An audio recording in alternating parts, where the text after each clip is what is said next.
پاکستان کسی کو اپنی سرزمین عدم استحکام کے لیے استعمال نہیں کرنے دے گا۔ گزشتہ 10 ماہ میں ہماری قوم نے پیچیدہ چیلنجز کا سامنا کیا۔ سرحد پار دہشت گردی کے خلاف پوری قوم اپنی مسلح افواج کی شانہ بشانہ ہے۔ ہماری بہادر افواج نے مار کے حق میں بھارت کو ناک کو چنے چبوائے۔ صدر مملکت آصف علی زرداری کا پارلیمنٹ سے خطاب، کہا کہ عالمی برادری نے ہماری اصولی اور فیصلہ کن کارروائی کو تسلیم کیا۔ پاکستان ایک ذمہ دار ایٹمی ریاست ہے۔ مقبوضہ جموں کشمیر کے عوام کی منصفانہ جدوجہد کی سفارتی اور اخلاقی حمایت جاری رکھیں گے۔ پاکستان ایران کی صورتحال کو قریب سے مانیٹر کر رہا ہے۔ حالیہ صورتحال انتہائی نازک ہے۔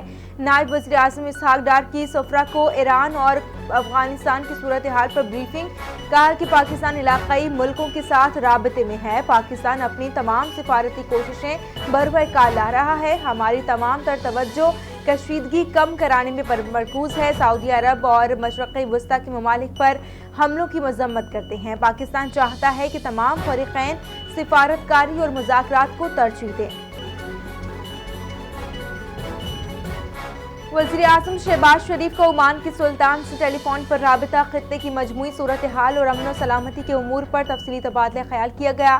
وزیر اعظم کا موجودہ علاقائی کشیدگی پر تشویش کا اظہار، تناؤ کم کرنے اور مسائل کے حل کے لیے سفارتی اقدامات پر زور دیا۔ کہا خطے میں پائیدار امن کے لیے مکالمہ اور بات چیت ناگزیر ہے۔ عمان کی متوازن اور مثبت سفارتکاری خطے میں استحکام اور کشیدگی کے خاتمے کے لیے انتہائی اہم ہے۔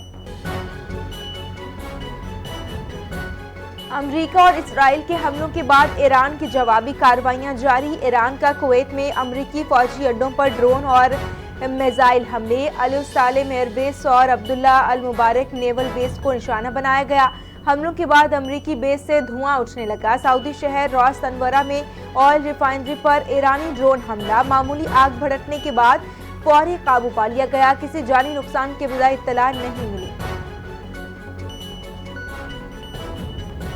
پاکستان کا افغانستان کے خلاف آپریشن غضب للحق جاری، پاک فوج کی مؤثر اور منہ توڑ کارروائیاں جاری۔ خوست میں طالبان ایمونیشن ڈپو تباہ، افغان طالبان اور فتنہ الخوارج کا ڈپو بھی ملیامٹ کر دیا گیا۔ جلال آباد میں ایمونیشن ڈپو اور ڈرون سٹوریج سائٹ کو اڑا دیا گیا۔ سرحدی جارحیت کے بعد ہر محاذ پر طالبان کو بھرپور پسپائی کا سامنا، افغان طالبان فورسز کئی پوسٹیں اسلحہ چھوڑ کر بھاگنے پر مجبور ہو گئے۔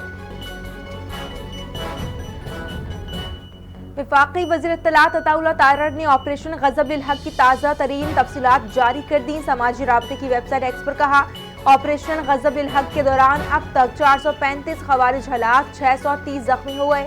طالبان رجیم کی 188 چیک پوسٹیں مکمل طور پر تباہ کر دی، 31 پوسٹوں پر قبضہ، دشمن کے 188 ٹینک اور بختر بند گاڑیاں بھی تباہ۔ افغانستان کے 51 مختلف مقامات پر مؤثر فضائی حملے کیے گئے۔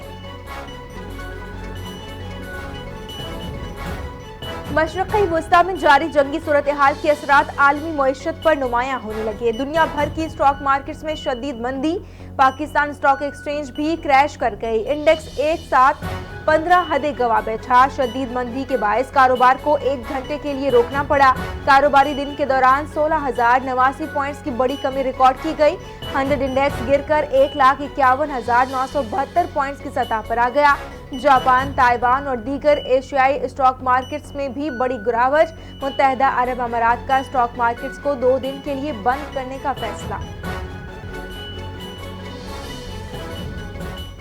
Oil and gas regulatory authority کا LPG کی قیمتوں میں کمی کا اعلان۔ LPG کی قیمت میں 2 روپے 52 پیسے فی کلو کمی، قیمت 213 روپے 88 پیسے روپے مقرر کر دی گئی۔ اوگرا نے مارچ کے لیے قیمتوں کا نوٹیفیکیشن بھی جاری کر دیا۔